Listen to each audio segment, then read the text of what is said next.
ओम नमः शिवाय। नमस्कार हरि प्रेमियों, आपका हमारे YouTube चैनल में स्वागत है।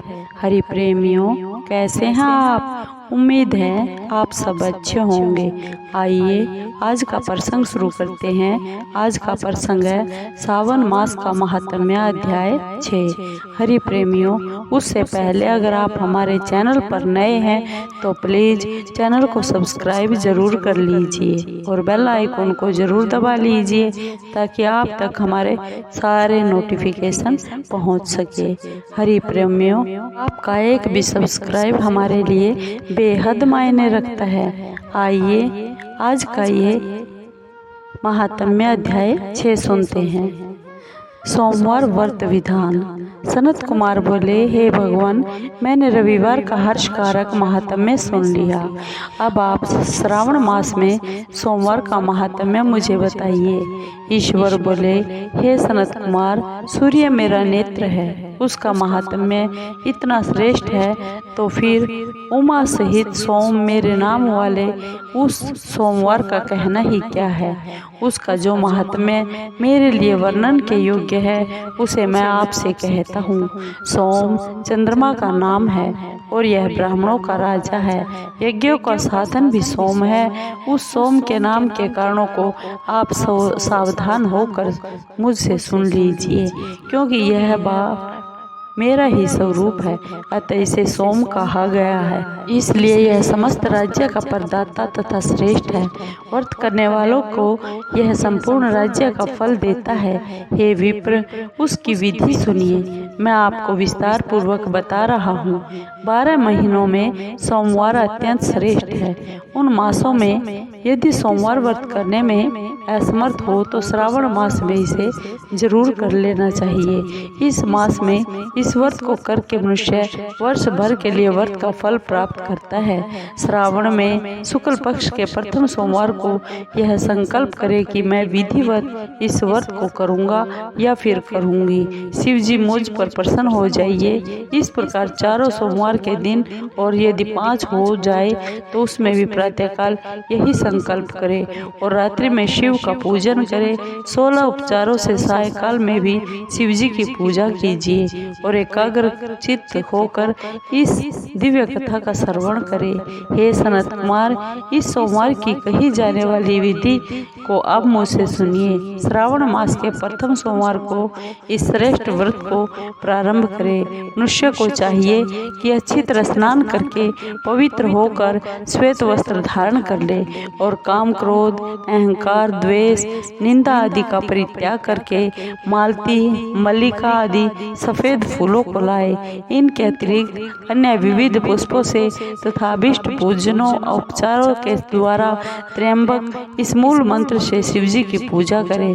उसके बाद कहे, मैं शव, भावनाश, महादेव, उग्र भाव, उग्रनाथ, शशिमौली, रुद्र, नीलकंठ, शिव तथा भवहारी का ध्यान करता हूँ। इस प्रकार अपने विभव के अनुसार मनोहर उपचारों से देवेश शिव का विधिवत पूजन करें। जो इस व्रत को करता है उसके पुण्य फल को सुनिए। जो लोग सोमवार के दिन पार्वती सहित शिव की पूजा करते हैं वे पुनरावृत्ति से रहित हो अक्षय लोक प्राप्त करते हैं। हे सनत कुमार, इस मास में नक्त व्रत से जो पुण्य प्राप्त होता है उसे मैं संक्षेप में कहता हूँ।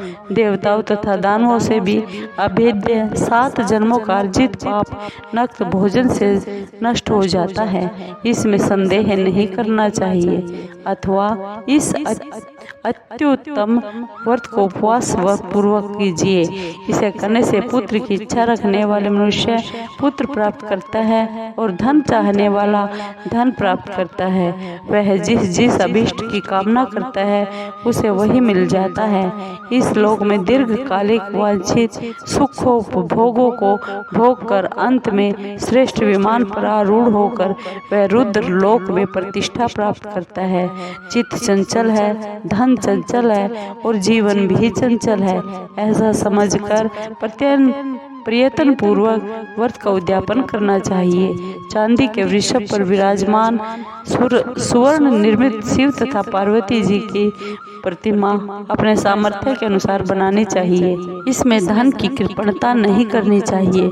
इसके बाद एक दिव्य तथा शुभ लिंग तो भद्र मंडल बनाए तथा उसमें 2 श्वेत वस्त्रों से युक्त एक घट स्थापित करे। घट के ऊपर तांबे अथवा बांस का बना हुआ कोई पात्र रखे और उसके ऊपर उमा सहित शिव को स्थापित करे। उसके बाद श्रुति, स्मृति तथा पुराणों में कहे गए मंत्रों से शिव की पूजा कीजिए। पुष्पों का मंडप बनाए तथा उसके ऊपर सुंदर चंदोवा लगाए। उसमें गीतों तथा बाजों की मधुर ध्वनि के साथ रात में जागरण करे। उसके बाद बुद्धिमान मनुष्य अपने गृह सूत्र में निर्दिष्ट विधान के अनुसार अग्नि स्थापन करे और फिर शव आदि 11 श्रेष्ठ नामों से पलाश की समिधाओं से 108 आहुति प्रदान करे। यव, व्रीहि, तिल आदि की आहुति इस मंत्र से दे। बिल्व पत्रों की आहुति त्र्यंबक अथवा षड अक्षर मंत्र ओम नमः शिवाय से प्रदान करे। उसके बाद स्विदिष्ट कृत होम करके पूर्ण आहुति देकर आचार्य का पूजन करे और बाद में उन्हें गौ प्रदान करे। उसके बाद 11 श्रेष्ठ ब्राह्मणों को भोजन करवाए तथा उन्हें वंश पात्र सहित 11 घाट प्रदान करे। इसके बाद पूजित देवता तथा देवता को अर्पित सभी सामग्री आचार्य को दे दे। तत्पश्चात प्रार्थना करे। इसी विधान से जो मनुष्य इस व्रत को करता है वह जिस अभी लसित वस्तु की कामना करता है उसे प्राप्त कर लेता है और अंत में शिवलोक को प्राप्त होकर उस पुण्य लोक में पूजित होता है। सनत कुमार सर्वप्रथम श्री कृष्ण ने इस मंगलकारी सोमवार व्रत को किया था। श्रेष्ठ आस्तिक तथा धर्मपरायण राजाओं ने भी इस व्रत को किया था। जो इस व्रत का नित्य श्रवण करता है वह भी उस व्रत के करने का फल प्राप्त करता है। हरि प्रेमियों, आपको ये कथा कैसी लगी? सोमवार व्रत की विधि और उसके फल का ये वीडियो कैसी लगी? अगर आपको अच्छी लगी हो तो प्लीज़ चैनल को सब्सक्राइब कीजिए, लाइक कीजिए और शेयर कीजिए ताकि और भक्तों को भी इसका लाभ मिल सके। हरि प्रेमियों, कमेंट जरूर कीजिए। ओम नमः शिवाय।